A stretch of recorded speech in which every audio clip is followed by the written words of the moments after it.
வணக்கம்.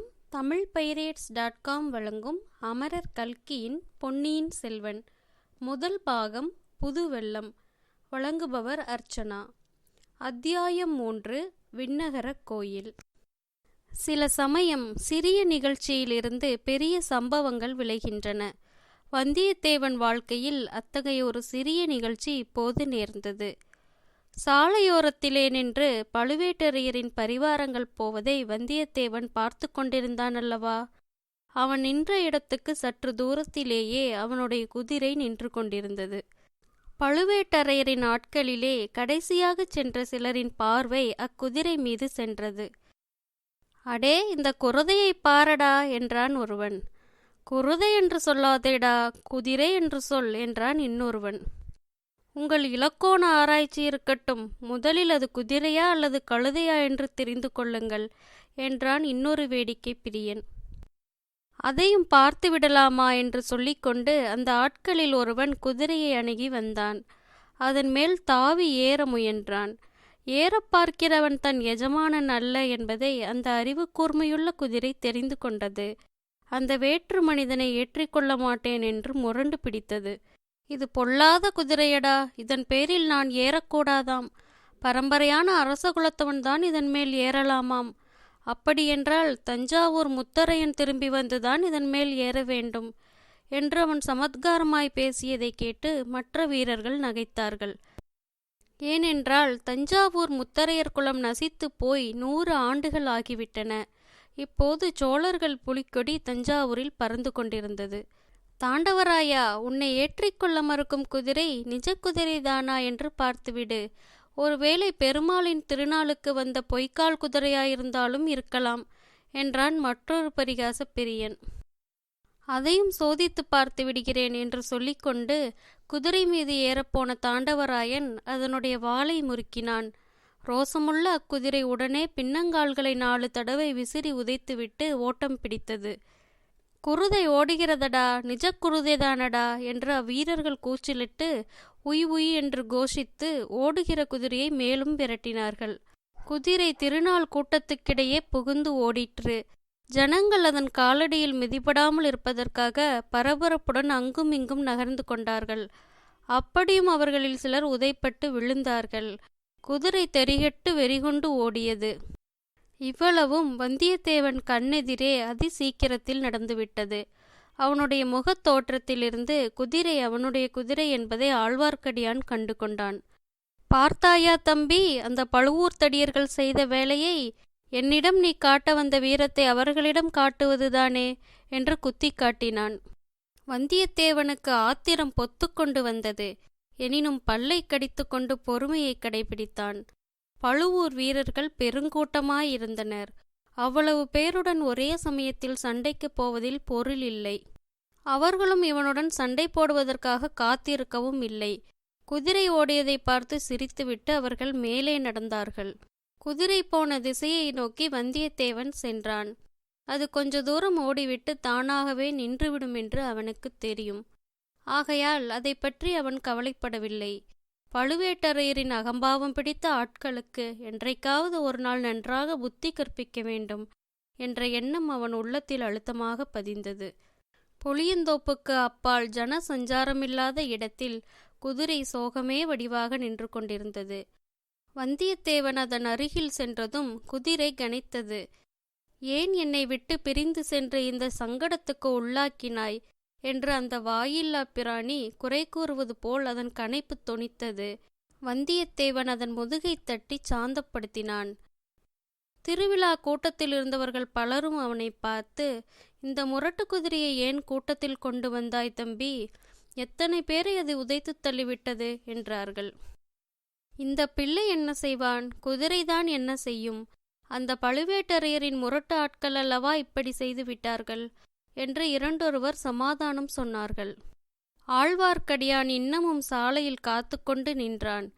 இதேதடா சனியன், இவன் நம்மை விடமாட்டான் போலிருக்கிறதே என்று எண்ணி வந்தியத்தேவன் முகத்தை சுளுக்கினான். தம்பி, நீ எந்த பக்கம் போகப் போகிறாய் என்று ஆழ்வார்க்கடியான் கேட்டான். நானா?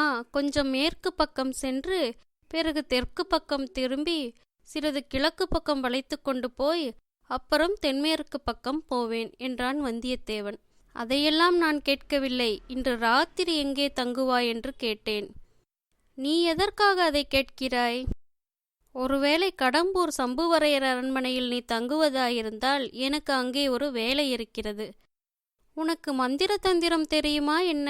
நான் கடம்பூர் அரண்மனைக்கு போகிறேன் என்பதை எப்படி அறிந்தாய்? இதில் என்ன அதிசயம்? இன்றைக்கு பல ஊர்களிலிருந்தும் பல விருந்தாளிகள் அங்கே வருகிறார்கள். பழுவேட்டரையரும் அவர் பரிவாரமும் அங்கேதான் போகிறார்கள். மெய்யாகவா என்று வந்தியத்தேவன் தன் வியப்பை வெளியிட்டான். மெய்யாகத்தான். அது உனக்கு தெரியாதா என்ன? யானை, குதிரை, பல்லக்கு, பரிவட்டம் எல்லாம் கடம்பூர் அரண்மனையைச் சேர்ந்தவைதான். பழுவேட்டரையரை எதிர்கொண்டு அழைத்துப் போகின்றன. வந்தியத்தேவன் மௌன யோசனையில் ஆழ்ந்தான். பழுவேட்டரையர் தங்கும் இடத்தில் தானும் தங்குவதென்பது எளிதில் கிடைக்கக்கூடிய வாய்ப்பு அல்ல. அந்த மாபெரும் வீரருடன் பழக்கம் செய்து கொள்ள ஒரு சந்தர்ப்பம் கிடைத்தாலும் கிடைக்கலாம். ஆனால் அவருடைய முரட்டு பரிவாரங்களுடன் ஏற்பட்ட அனுபவம் இன்னும் அவனுக்கு கசந்து கொண்டிருந்தது. தம்பி, எனக்கு ஒரு உதவி செய்வாயா என்று ஆழ்வார்க்கடியான் இரக்கமான குரலில் கேட்டான். உனக்கு நான் செய்யக்கூடிய உதவி என்ன இருக்க முடியும்? இந்த பக்கத்துக்கே நான் புதியவன். உன்னால் முடியக்கூடிய காரியத்தையே சொல்வேன். இன்றிரவு என்னை கடம்பூர் அரண்மனைக்கு அழைத்து கொண்டு போ. எதற்காக? அங்கே யாராவது வீரசைவர் வருகிறாரா, சிவன் பெரிய தெய்வமா, திருமால் பெரிய தெய்வமா என்று விவாதித்து முடிவு கட்டப் போகிறீர்களா? இல்லை இல்லை, சண்டை பிடிப்பதே என் வேலை என்று நினைக்க வேண்டாம். இன்றிரவு கடம்பூர் மாளிகையில் பெரிய விருந்து நடைபெறும். விருந்துக்குப் பிறகு களியாட்டம், சாமியாட்டம், குரவை கூத்து எல்லாம் நடைபெறும். கூத்து பார்க்க வேண்டும் என்று எனக்கு ஆசை. அப்படியிருந்தாலும் நான் உன்னை எப்படி அழைத்துப் போக முடியும்? என்னை உன் பணியாள் என்று சொன்னால் போகிறது. வந்தியத்தேவனுக்கு முன்னால் ஏற்பட்ட சந்தேகம் வலுப்பட்டது. அந்த மாதிரி ஏமாற்று மோசடிக்கெல்லாம் நீ வேறு யாரையாவது பார்க்க வேண்டும். உன்னை போன்ற பணியாளன் எனக்கு தேவையில்லை. சொன்னால் நம்பவும் மாட்டார்கள். மேலும் நீ சொன்னதையெல்லாம் யோசித்து பார்த்தால் என்னையே இன்று கோட்டைக்குள் விடுவார்களோ என்ற சந்தேகம் உண்டாகிறது. அப்படியானால் நீ கடம்பூருக்கு அழைப்பு பெற்று போகவில்லை என்று சொல்லு. ஒரு வகையில் அழைப்பு இருக்கிறது. சம்புவரையர் மகன் கந்தன்மாறவேல் என்னுடைய உற்ற நண்பன். இந்த பக்கம் வந்தால் அவர்களுடைய அரண்மனைக்கு அவசியம் வரவேண்டும் என்று என்னை பலமுறை அழைத்திருக்கிறான். இவ்வளவுதானா? அப்படியானால் உன்பாடே இன்றைக்கு கொஞ்சம் திண்டாட்டமாகத்தான் இருக்கும். இருவரும் சிறிது நேரம் மௌனமாக போய்க் கொண்டிருந்தார்கள். ஏன் என்னை இன்னும் தொடர்ந்து வருகிறாய் என்று வந்தியத்தேவன் கேட்டான். அந்த கேள்வியையே நானும் திருப்பி கேட்கலாம். நீ ஏன் என்னை தொடர்கிறாய்? உன் வழியே போவதுதானே. வழி தெரியாத குற்றத்தினால்தான் நம்பி. நீ எங்கே போகிறாய்? ஒருவேளை கடம்பூருக்குத்தானா? இல்லை, நீதான் என்னை அங்கு அழைத்து போக முடியாது என்று சொல்லிவிட்டாயே. நான் விண்ணகர கோயிலுக்கு போகிறேன். வீரநாராயண பெருமாள் சன்னதிக்குத்தானே? ஆம். நானும் அந்த ஆலயத்துக்கு வந்து பெருமாளை சேவிப்பதற்கு விரும்புகிறேன். ஒருவேளை விஷ்ணு ஆலயத்துக்கு நீ வரமாட்டாயோ என்று பார்த்தேன். இங்கே ஈச்சுவர முனிகள் என்ற பட்டர் பெருமாளுக்கு கைங்கரியம் செய்து வருகிறார். அவர் பெரிய மகான். நானும் கேள்விப்பட்டிருக்கிறேன். ஒரே கூட்டமாயிருக்கிறதே. கோயிலில் ஏதாவது விசேஷ உற்சவமுண்டோ? ஆம், இன்று ஆண்டாள் திருநட்சத்திரம்.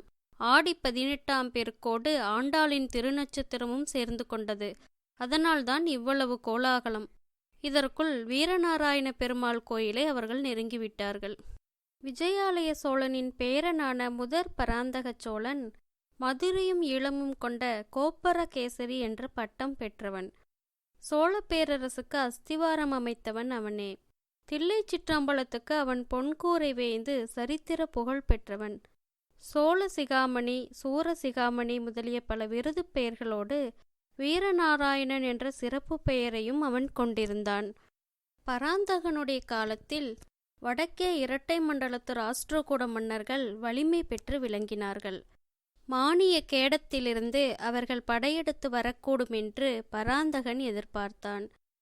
எனவே தனது முதற் புதல்வனாகிய இளவரசன் ராஜாதித்தனை ஒரு பெரிய சைனியத்துடன் திருமுனைப்பாடி நாட்டில் இருக்கச் செய்தான். அந்த சைனியத்தைச் சேர்ந்த லட்சக்கணக்கான வீரர்கள் வேலையின்றி சும்மா இருக்க நேர்ந்த காலத்தில் ராஜாதித்தன் ஒரு யோசனை செய்தான். குடிமக்களுக்கு உபயோகமான ஒரு பெரும் பணியை அவர்களை கொண்டு செய்விக்க எண்ணினான். வடகாவேரி என்று பக்தர்களாலும் கொள்ளிடம் என்று மற்றவர்களாலும் அழைக்கப்பட்ட பெருநதியின் வழியாக அளவில்லாத வெள்ள நீர் ஓடி வீணே கடலில் கலந்து கொண்டிருந்தது. அதில் ஒரு பகுதியை பயன்படுத்த எண்ணி தன் வசமிருந்த வீரர்களை கொண்டு கடல் போன்ற விசாலமான ஏரி ஒன்றை அமைத்தான். அதை தன் அருமை தந்தையின் பெயரால் வீரநாராயண ஏரி என்று அழைத்தான். அதன் கரையில் வீரநாராயணபுரத்தை ஏற்படுத்தி அதில் ஒரு விண்ணகரையும் எடுத்தான். விஷ்ணு கிருகம் என்பது அந்நாளில் விண்ணகரம் என்று தமிழாக்கப்பட்டு வழங்கிற்று. ஸ்ரீமத் நாராயணமூர்த்தி நீரில் பள்ளி கொண்டு நீர்மயமாக இருப்பவர் அல்லவா? எனவே ஏரிகளை காத்தருள்வதற்காக ஏரிக்கரையை ஒட்டி ஸ்ரீ நாராயணமூர்த்திக்கு கோயில் எடுப்பது அக்காலத்து வழக்கம். அதன்படி வீரநாராயணபுர விண்ணகரத்தில் வீரநாராயண பெருமாளை கோயில் கொண்டு எழுந்தருளச் செய்தான். அத்தகைய பெருமாள் கோயிலுக்குத்தான் இப்போது வந்தியத்தேவனும் ஆழ்வார்க்கடியானும் சென்றார்கள். சந்நிதிக்கு வந்து நின்றதும் ஆழ்வார்க்கடியான் பாட ஆரம்பித்தான். ஆண்டாளின் பாசுரங்கள் சிலவற்றை பாடிய பிறகு நம்மாழ்வாரின் தமிழ் வேதத்திலிருந்து சில பாசுரங்களை பாடினான்.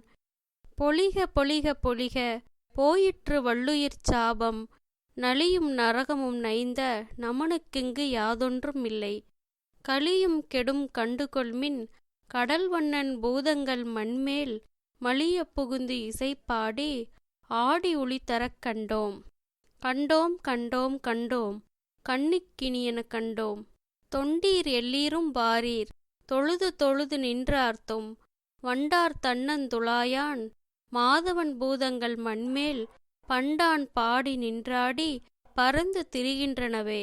இவ்விதம் பாடி வந்தபோது ஆழ்வார்க்கடியானுடைய கண்களிலிருந்து கண்ணீர் பெருகி தாரை தாரையாய் அவன் கன்னத்தின் வழியாக வழிந்தோடியது. வந்தியத்தேவன் அப்பாடல்களை கவனமாகவே கேட்டு வந்தான். அவனுக்கு கண்ணீர் வராவிட்டாலும் உள்ளம் கசிந்துருகியது. ஆழ்வார்க்கடியானை பற்றி அவன் முன்னர் கொண்டிருந்த கருத்தும் மாறியது. இவன் பரம பக்தன் என்று எண்ணிக்கொண்டான். வந்தியத்தேவனைப் போலவே கவனமாக அப்பாசுரங்களை இன்னும் சிலரும் கேட்டார்கள். கோவில் முதலிமார்கள் கேட்டார்கள். அர்ச்சகர் ஈசுவரப்பட்டரும் கண்ணில் நீர்மல்கி நின்று கேட்டார். அவருக்கு அருகில் நின்று கொண்டு அவருடைய இளம் புதல்வன் பால்மணமாறா பாலகன் ஒருவன் கேட்டிருந்தான். ஆழ்வார்க்கடியான் 10 பாசுரங்களை பாடிவிட்டு, கலிவயல் தென்னன் குருகூர்காரி மாறன் சடகோபன் ஒளிபுகழ் 1000 இப்பத்து உள்ளத்தை மாசறுக்குமே என்று பாசுரத்தை முடித்தான்.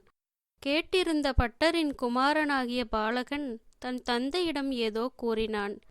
அவர் மல்கிய கண்ணீரை துடைத்து கொண்டு, ஐயா, குருகூர் சடகோபர் என்னும் நம்மாழ்வார் மொத்தம் 1000 பாடல்கள் பாடியிருப்பதாக தெரிகிறதே. பின்னால் இந்த ஊர் பல பெருமைகளை அடையப் போகிறது.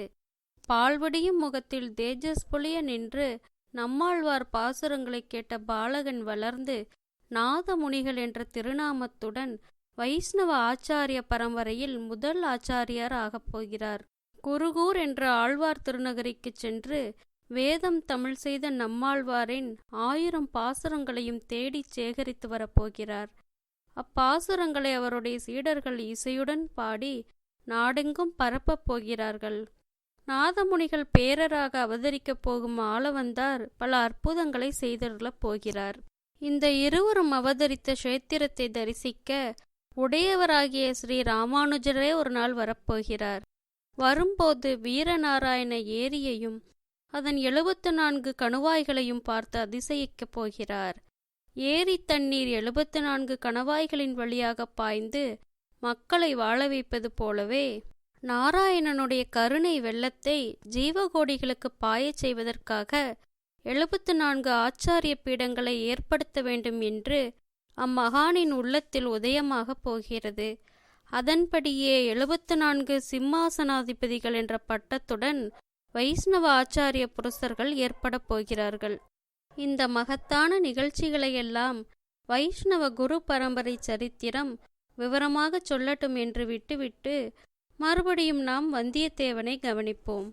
பெருமாளை சேவித்துவிட்டு ஆலயத்துக்கு வெளியில் வந்ததும் வந்தியத்தேவன் ஆழ்வார்க்கடியானை பார்த்து, நம்பிகளே, தாங்கள் இத்தகைய பரமபக்தர் என்றும் பண்டித சிகாமணி என்றும் எனக்கு தெரியாமல் போயிற்று. ஏதாவது அபச்சாரமாக நான் பேசியிருந்தால் மன்னிக்க வேண்டும் என்றான். மன்னித்து விடுகிறேன் தம்பி. ஆனால் இப்போது எனக்கு ஒரு உதவி செய்வாயா? சொல். தாங்கள் கேட்கும் உதவி என்னால் முடியாது என்றுதான் சொன்னேனே. நீங்களும் ஒப்புக்கொண்டீர்களே. இது வேறு விஷயம். ஒரு சிறிய சீட்டு கொடுக்கிறேன். கடம்பூர் அரண்மனையில் நீ தங்கினால் தக்க சமயம் பார்த்து ஒருவரிடம் அதை கொடுக்க வேண்டும். யாரிடம்? பழுவேட்டரையரின் யானைக்குப் பின்னால் மூடு பல்லக்கில் சென்றாலே அந்த பெண்மணியிடம். நம்பிகளே, என்னை யார் என்று நினைத்தீர்கள்? இம்மாதிரி வேலைக்கெல்லாம் நான் தானா அகப்பட்டேன்? தங்களைத் தவிர வேறு யாராவது இத்தகைய வார்த்தையை என்னிடம் சொல்லியிருந்தால்? தம்பி, படபடப்பு வேண்டாம். உன்னால் முடியாது என்றால் மகாராஜனாய் போய் வா.